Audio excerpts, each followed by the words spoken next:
In this video, we're going to look at section 6.3, and this is going to tell us how to find a solution for a traveling salesperson problem. So remember that the idea is that we are going to visit a certain number of sites once and only once, and then generally go back to home or go back to where we started. So there's sort of an assumption that there's always a way to get from any location to another. Okay, so if we're driving from San Angelo to Lubbock, or Lubbock to Fort Worth, there's always a way to get there. So that means that every traveling salesperson problem has an underlying graph that is a complete graph. So remember, we worked on those in the last section. We call those K sub n.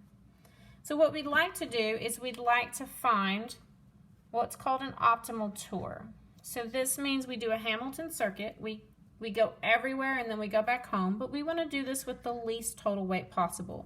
So maybe it's less time, less money, less distance, okay, whatever we're using for our weight.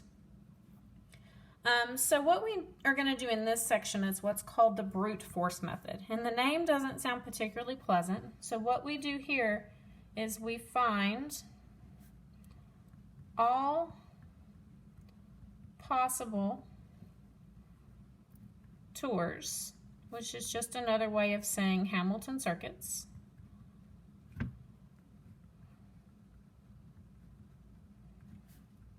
and choose the one with the least weight. Now this seems very logical. We list out all the possible ways we can do this, and then we pick the best one. The problem is that as you add sites, there's a whole bunch of tours. So you may remember Hamilton circuits from the last section. I believe it was n-1 factorial, which gets really big really fast. All right, so the steps we're going to do is step 1. We're going to make a list of every Hamilton circuit, okay, of the underlying graph. We're going to calculate the total weight for each one, and then we're going to choose the circuit with the least total weight. Now notice, this method is only useful with very few vertices. Okay, so as n increases, the number of Hamilton circuits gets really big. Okay, so for this method, we are only going to use n equal to 4. Okay, we're not going to go any bigger than that. All right, so let's look at an example. And one thing we've done is we've given you a little bit of a organization to help you find all of your circuits. All right, so we're given this complete graph. Notice there's 4 vertices, and we want to find an optimal tour. So it doesn't tell us where to start and end, so let's just do A as our starting point. So we're going to start at A. We want to visit each location. If you want to think of them as cities, you can, but we want to visit each place, and then at the end we want to go back home. So that means at the end of each of these, we should also have A's. Okay, so each of these branches represents an answer for us. So if we start at A, we have choices on where to go first. We could go to B, we could go to C, or we could go to D. So you'll notice there's 3 branches here. Okay, so those represent those 3 places we could go. So from A, we could go to B, C, or D. Now what I like to do from here is I like to look only at the top 2 circuits.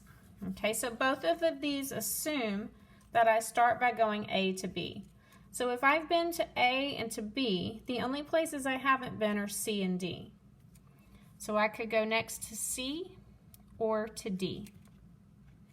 Now notice on this top line, I went from A to B to C. The only place I haven't been is D. Then I visited all 4 places, and then I go back home. For this line, we went A to B to D. So the only place I haven't been is C. And then once we visited all 4 locations, we go back home. All right, so that takes care of A to B as our start. So now we're going to move down to the next 2, which is A to C.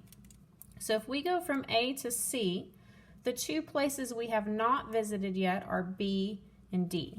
So we'll put B here and we'll put D here. Now if I follow this branch right here, I went A, C, B. The only place I haven't been is D, and then I go back home. If I follow this branch, the only place I haven't been is B, and then I go back home. All right, so now we're down to our bottom two. This assumes we started at A and went to D. That means the two locations we haven't been yet are B and C. If we follow this route, our only missing letter is C. If we follow this route, our only missing letter is B. All right, so if we go ahead and write the circuits, if I follow this top one, it's A, B, C, D, A. If I follow the second one, it's A, B, D, C, A. If I follow the third line, A, C, B, D, A. If I follow the fourth one, A, C, D, B, A. If I follow the fifth one, we go A, D, B, C, A. And the bottom one is A, D, C, B, A. Now the hard part on this one is getting the weights.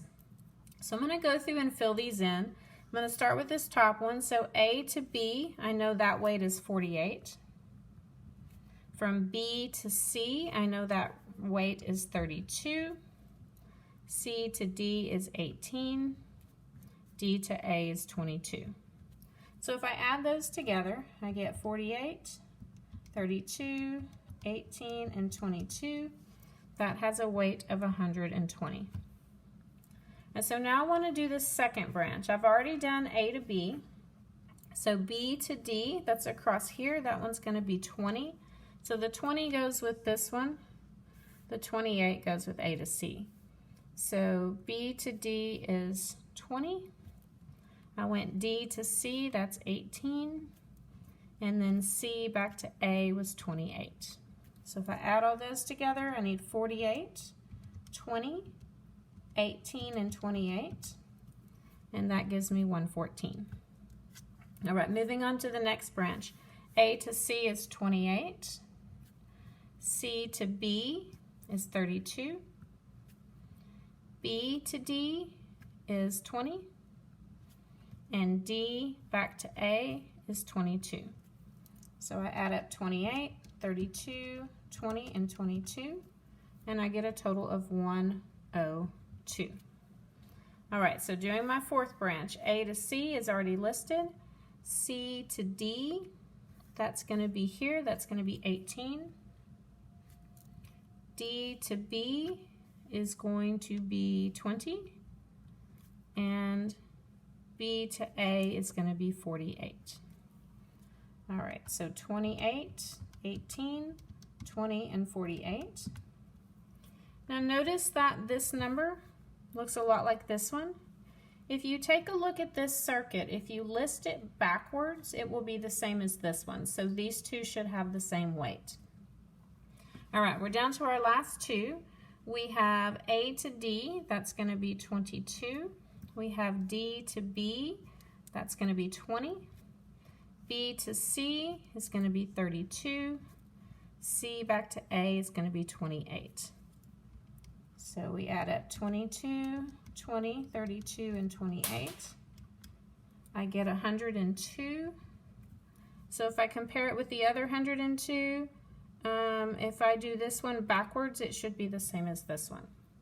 All right, so if we're doing this right, our last one should come out to be 120.